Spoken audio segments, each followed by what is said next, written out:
Call case number 116133, State of Kansas v. Daniel Christian.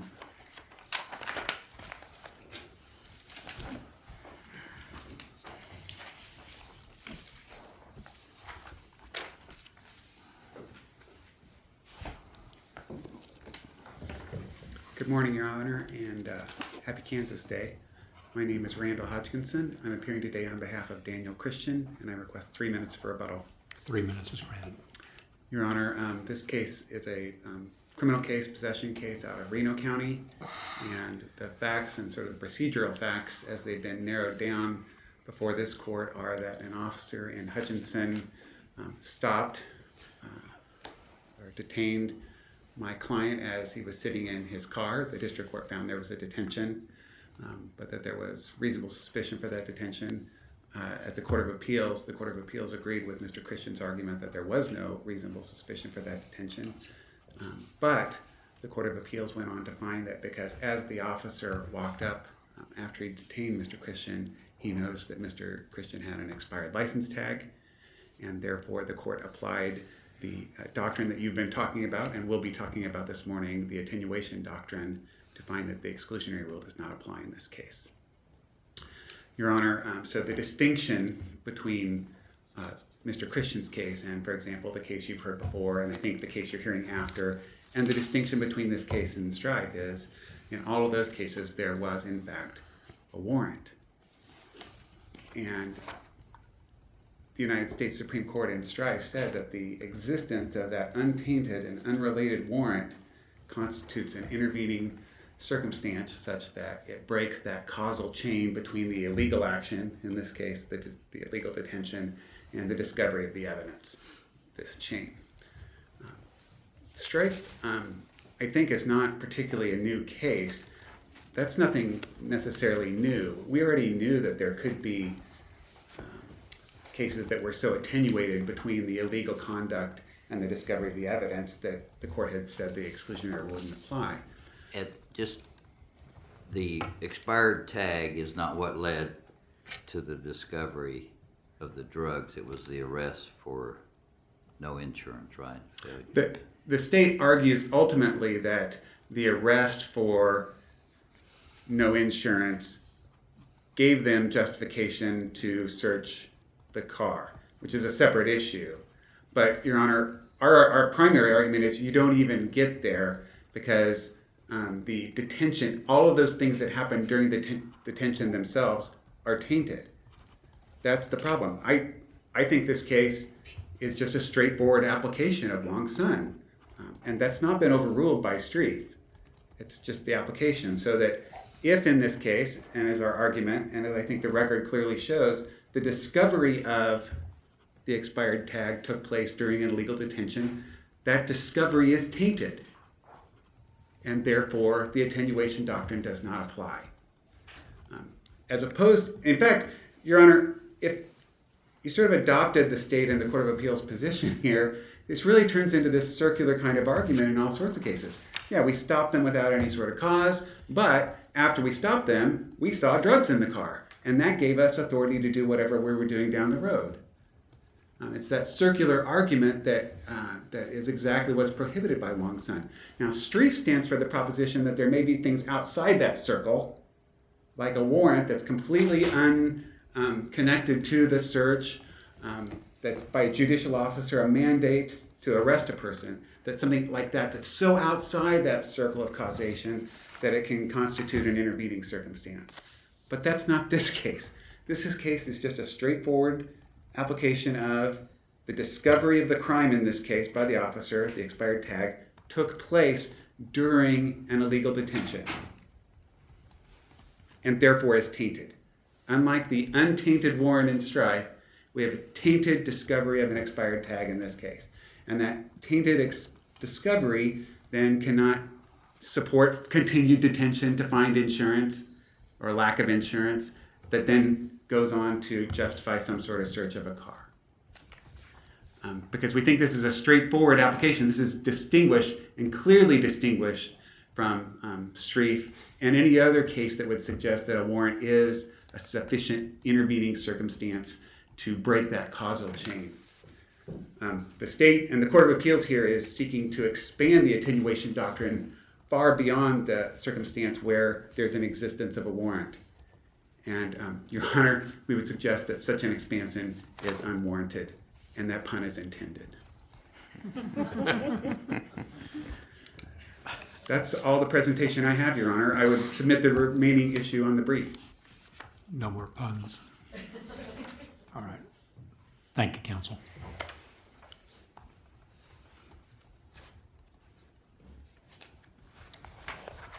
May it please the court, my name is Andrew Davidson, Assistant Reno County District Attorney, representing the state of Kansas this morning. Counselor, before you get started, Yes, sir. Did the state ever raise the issue of the attenuation doctrine? During the course of the motion to suppress, the motion to suppress was heard in September 2015. The Utah v. Strife decision wasn't released until June of 2016. But in the supplemental response to defendant's motion to suppress, which was filed on September 24th, 2015, the state argued in the written response, reasonable suspicion was established to justify the initial detention of Christian. Number 2 says, once detained, the expired tag provided continual jurisdiction for detention. And then it further goes on to look at other instances that the officer observed during the course of this. The state on its appeal did argue the Strife decision. Here, the second prong of that test, which is intervening circumstances, we believe that the officer did have a justifiable intervening circumstance before he had even made contact with Mr. Christian. But he'd stopped him He had pulled in behind him because of with lights on. yes, because he had blocked the road. He gets out and is walking to the vehicle, and he notices the tag is expired. At that point, he goes and he makes contact with Daniel Christian, who exhibited the fidgety behaviors. He could not provide proof of insurance for the vehicle, but the officer at that point in time had an independent reason based on where he was at in the roadway. He could see the tag was expired, and we would argue that that was an intervening crime or infraction that was required to be investigated further. Are you suggesting that blocking the car, turning on the lights was not a show of force that resulted in a detention? He pulled in It was perpendicular it was a to the T. vehicle, and we argued that he had reasonable suspicion at that time to make contact with him based on what was. But as this case sets before us, don't we have to consider that there was not reasonable suspicion at that time? That's what the Court of Appeals decided. And you didn't cross petition that. I did not. But we're arguing that he did make contact and did initiate a stop on this defendant to investigate the suspicious activity call. But then he further made contact with this person, and as he was doing so, that's when he noticed that the tag was expired. So to be clear, you agree that he saw the tag after a stop had occurred? After Yes, detention. I believe that the record's clear on that. So how does that become an untainted view? If the Because detention had already occurred and was not supported by reasonable suspicion. in and of itself, that could be verifiable just by looking at the tag from where he was at. And he could see that it was expired, and that's when he further had more reason to talk to this individual. And then Wait just a minute. Let's just back up, take this step by step. So the Court of Appeals, there's been agreement prior to this point that there was no reasonable suspicion for the initial detention. Mm-hmm. You quibble with that, but you didn't petition for review on that point. So that's settled as of today. Yes.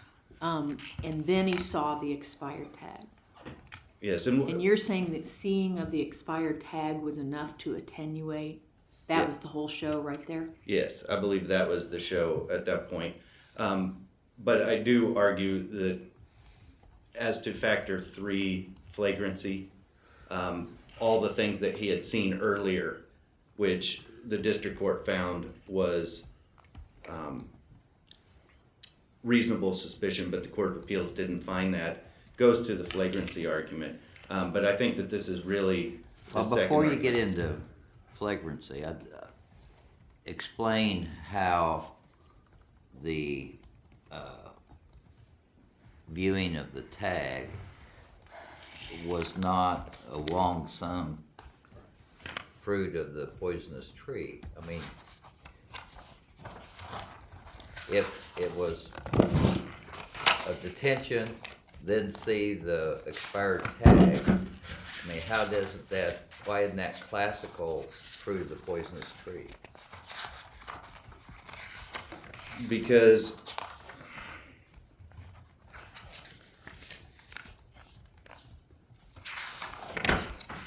the discovery of that was, he hadn't even made contact with the individual and he was able to see it from that point. If he would have parked down the road and not initiated his overhead lights or just parked in the road and walked up, he would have seen it. He would have had a right to stop him.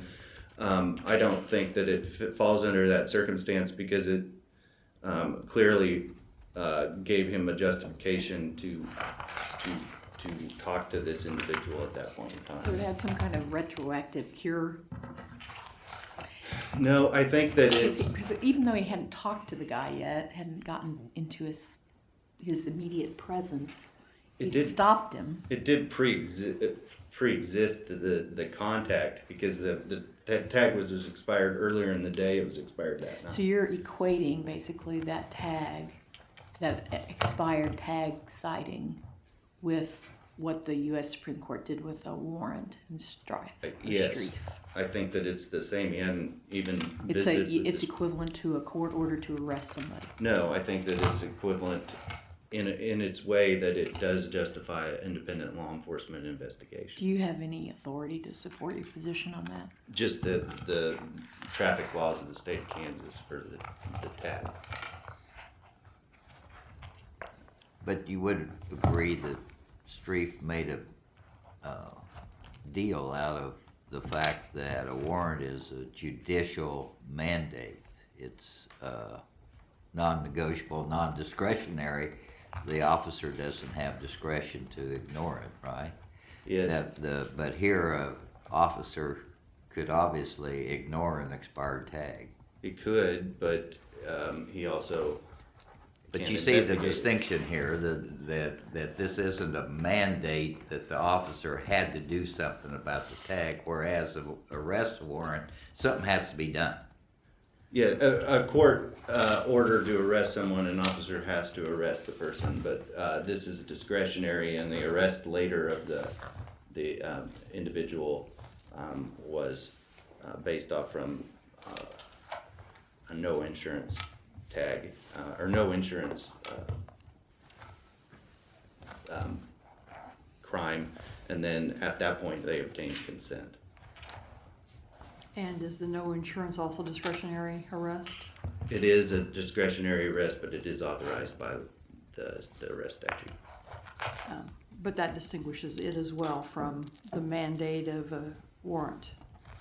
Yes, but I'm arguing that because he could see the tag and it was expired before he even made contact with the person, there became an intervening circumstance at that moment. And then what was the justification for the car search for, That was based on Crime. probable cause plus exigent circumstance, I think, because they had found the drugs that were in his possession at that point, and that he was making fidgety movements inside the vehicle prior to the officer asking him to exit. And so they searched that. so you're not considering it a search incident to arrest, but They also towed the vehicle, so, but there was no evidence presented at the hearing about any inventory policies, I don't think. But the first drugs they found in the little container in the key ring, right? Yes, and then the scale that was also found outside of the car had powdery substance on it, I believe. That was in the suspect's wallet that he sat on the roof of the vehicle. Thank you. I Does don't that, have. that concludes your presentation? Yes, Your Honor. All Thank right. you. Thank you, counsel. Your Honor, I don't have anything else in response to my colleagues' arguments. All right. Thank you, counsel. Thank you, Your Honor. Thank you both for your arguments this morning. Court will take this matter under advisement.